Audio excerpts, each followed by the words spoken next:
You wake to the clatter of hooves on cobblestones, the air heavy with the scent of smouldering olive oil lamps, and the faint rot of the Tiber River snaking through Rome's heart.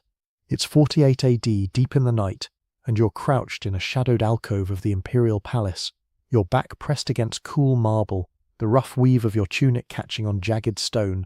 Beyond the silk curtains which sway like spectres in the draught come murmurs of laughter, gasps, and the clink of goblets, sounds of a world you're forbidden to fully enter.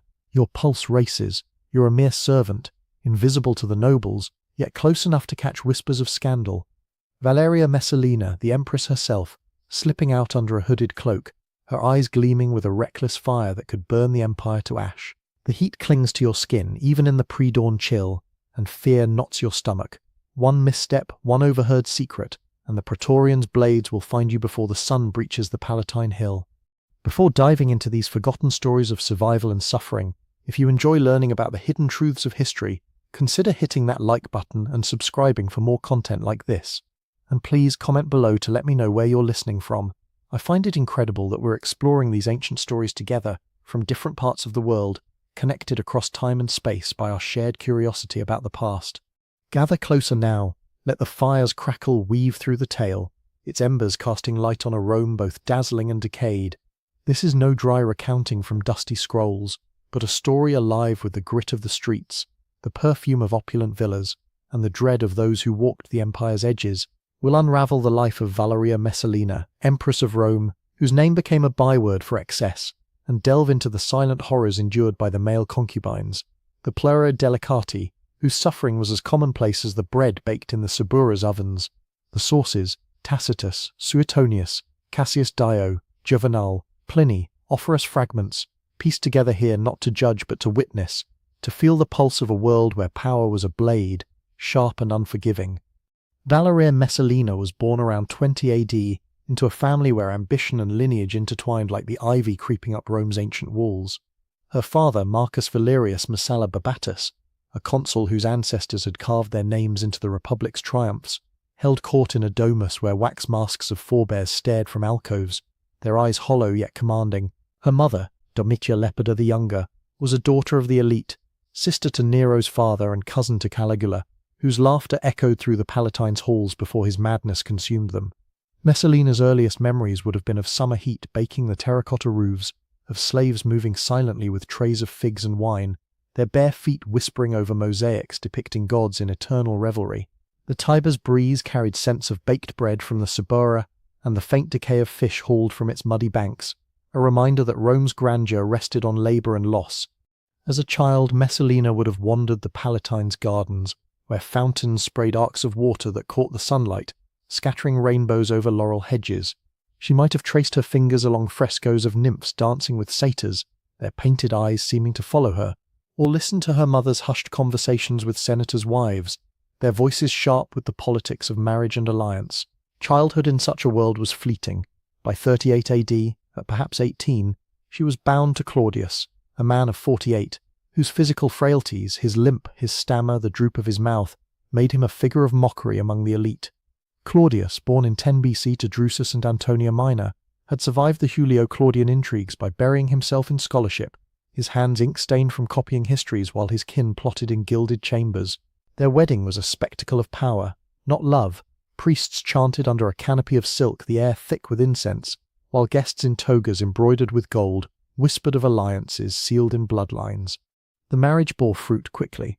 In 39 or 40 AD, Claudia Octavia was born, a delicate girl with her mother's dark, searching eyes, swaddled in linens dyed with Tyrian purple.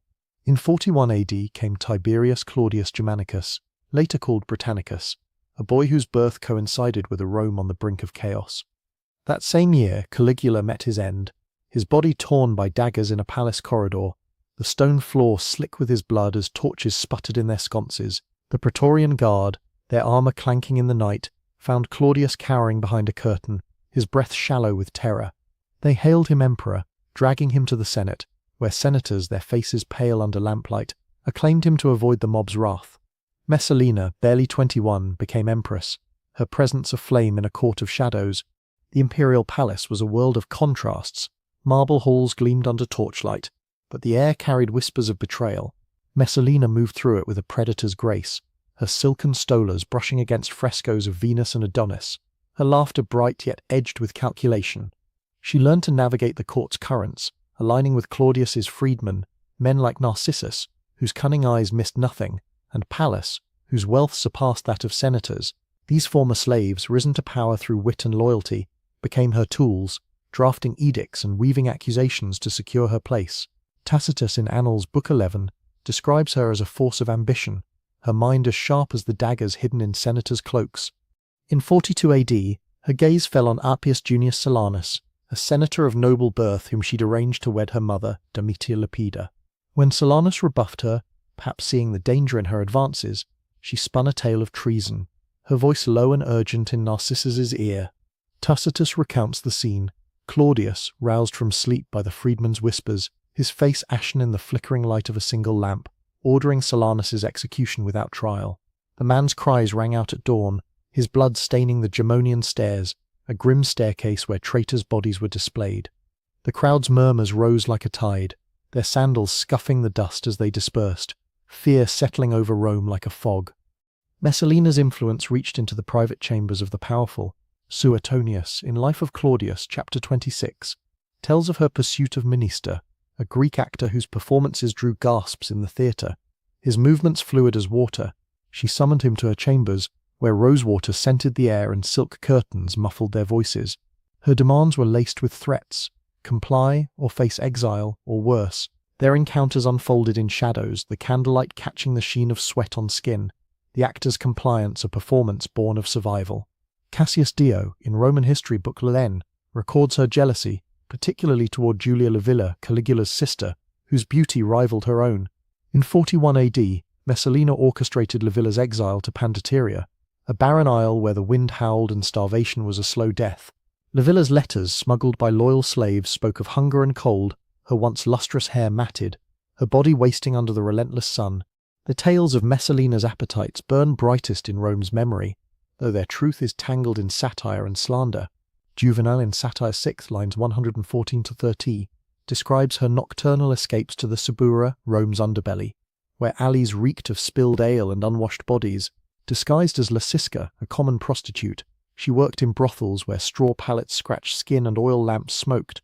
Her cloak concealed imperial rings, but her eyes betrayed a hunger no coin could sate. She returned at dawn, coal-smudged, her limbs heavy, yet Juvenal claimed she was unfulfilled, her purse jingling with the night's earnings. Pliny the Elder, in Natural History Book 10, chapter 83, elevates this to legend.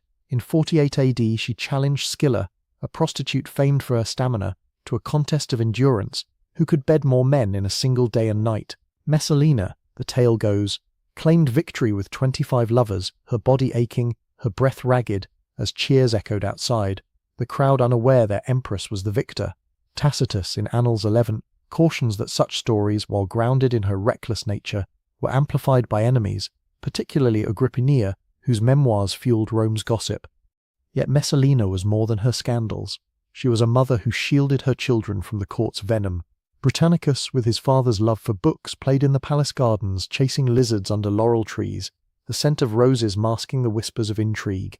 Octavia, delicate and quiet, was betrothed to Lucius Junius Silanus in 41 AD, a match Messalina arranged to bind her daughter to a noble line, though it later unravelled. Claudius, consumed by his conquest of Britain in 43 AD, where legions slogged through marshes, their boots sinking in mud as they raised standards under grey skies, left Rome to Messalina's command, his trust a fragile thread stretched across the empire.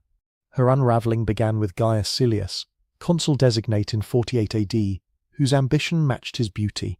Tacitus describes their affair, clandestine meetings in villas where ivy clung to columns, their bodies tangled on couches strewn with petals, his whispers of rebellion stirring her blood. In Claudius's absence at Ostia, inspecting grain ships bobbing on waves that shimmered like polished bronze, they staged a mock wedding. The ceremony was a bacchanal, guests draped in grapevines, flutes trilling, Messalina's veil fluttering as she laughed, her eyes bright with defiance. Narcissus, sensing treason, rode to Ostia, his chariot wheels churning dust to warn Claudius. The emperor returned under cover of night, the carriage jolting over uneven roads, his face a mask of betrayal. The confrontation was chaos, Praetorians stormed Silius's home, finding imperial treasures, gifts from Messalina, amid scattered goblets and wilted flowers. She fled to the gardens of Lucullus, their paths lined with cypresses that swayed like mourners. Demortia, her mother, pressed a dagger into her hands, urging suicide. Tacitus captures her hesitation. Tears streaming, the blade trembling, the grass cold beneath her knees. She faltered, a tribune's sword struck, blood soaking the earth. Claudius, dining later, asked after her with a voice devoid of warmth, as if grief had carved him hollow. The Senate decreed damnatio lumobari. Her statues toppled, their crashes echoing through empty plazas, her name chiselled from history. Now, turn your eyes to a darker truth, one woven into Rome's very stones, the lives of the pueri delicati, boys whose youth was a commodity in a world where power demanded submission. These were not mere slaves, but captives, often no older than 10, plucked from markets in Rome, Alexandria, or conquered lands like Gaul or Judea, their beauty a currency traded among the elite. Suetonius, in Tiberius chapter 43, draws us to Capri in 27 AD, where the emperor retreated to cliffs overlooking a sea that roared like a beast. His villa, perched where gulls wheeled and salt spray stung, housed troops of boys, fair-haired Germans, dark-eyed Syrians, their skin oil to gleam under torchlight. They performed in grottos where water dripped, the air heavy with myrrh, their movements choreographed to please a man whose whims were law. Castration was common, the surgeon's knife a cold violation, followed by weeks in dim cells where pain lingered like a shadow. The boys' fear was a constant, eyes darting, hands trembling as they poured wine or endured worse, knowing defiance meant the lash or banishment to mines where rocks crushed bones. Petronius's Satyricon, through Trimalchio's feasts, mocks yet reveals this world, boys circulating among guests, their laughter brittle, tunics hiding welts from rough hands.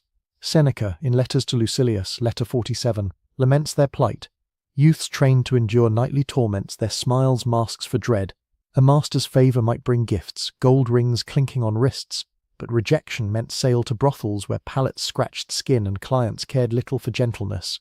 Roman law offered no shield. Slaves were property, their bodies tools for pleasure or profit, their consent a whisper no one heeded. Nero's reign pushed this to grotesque extremes. In 67 AD, Suetonius writes in Nero chapter 28, he fixated on Sporus, a boy whose likeness to Poppaea haunted him, castrated in a ceremony where blades glinted and blood stained the floor. Sporus was dressed in veils, paraded as empress through Rome's streets, his litter swaying as crowds gawked. Their wedding was a spectacle of excess, tables laden with roasted peacock, Nero's hands possessive on skin still raw.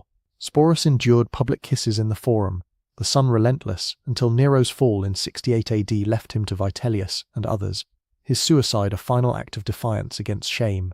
Martial's epigrams, Book 9, speak of Eulerinos, Domitian's favourite in the 80s AD, a boy whose castration mocked the emperor's own ban of 82 AD. The contradiction was stark. Laws shifted, but villas still housed youths trained to please, their identities erased. In households across the empire, from Ostia's humid baths to Antioch's dusty estates, this was routine.